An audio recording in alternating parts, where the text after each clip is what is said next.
దేశంలో కరోనా మళ్లీ కలకలం సృష్టిస్తోంది. గత కొద్ది రోజులుగా తగ్గుముఖం పట్టినట్లు కనిపించిన మహమ్మారి ఇప్పుడు మళ్లీ విజృంభిస్తోంది.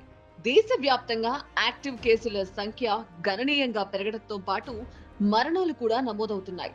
తాజాగా కేంద్ర ఆరోగ్య మంత్రిత్వ శాఖ వెల్లడించిన వివరాల ప్రకారం నిన్నటి వరకు 4,302గా ఉన్న యాక్టివ్ కేసుల సంఖ్య నేడు అకస్మాత్తుగా 4,866కి చేరింది.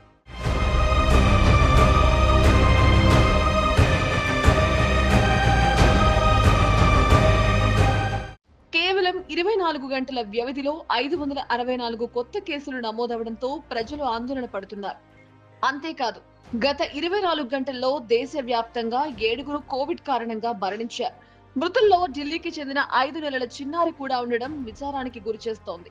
అయితే ఇక మిగిలిన 6గురు మృతులు వృద్ధులు కాగా వీరు మధుమేహం, అధిక రక్తపోటు, న్యూమోనియా వంటి ఇతర ఆరోగ్య సమస్యలతో బాధపడుతున్నారని సమాచారం.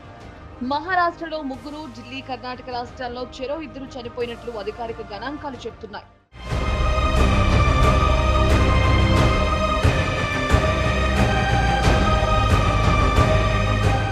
ప్రస్తుతం కేరళలో అత్యధికంగా 1,487 యాక్టివ్ కేసులున్నాయి. ఆ తర్వాతి స్థానాల్లో ఢిల్లీ, పశ్చిమ బెంగాల్, మహారాష్ట్ర, గుజరాత్ రాష్ట్రాల్లో 500కు పైగా కేసులు నమోదయ్యాయి. ఈ ఏడాది ప్రారంభం నుంచి ఇప్పటి వరకు మొత్తం 44 కోవిడ్ సంబంధిత మరణాలు నమోదయ్యాయని, వీరిలో ఎక్కువ మంది ఇతర అనారోగ్య సమస్యలు ఉన్నవారేనని ఆరోగ్య శాఖ అధికారులు తెలిపారు.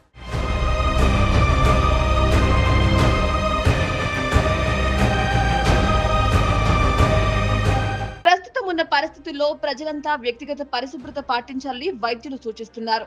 అనారోగ్యంగా ఉన్నప్పుడు రద్దీ ప్రదేశాలకు వెళ్లొద్దని, శ్వాసకోశ సమస్యలు తీవ్రమైతే వెంటనే వైద్య సహాయం తీసుకోవాలని కోరారు. కరోనా బారిన పడినప్పటికీ చికిత్స తీసుకుని కోలుకోవచ్చని, భయపడాల్సిన అవసరం లేదని వైద్యాధికారులు చెబుతున్నారు.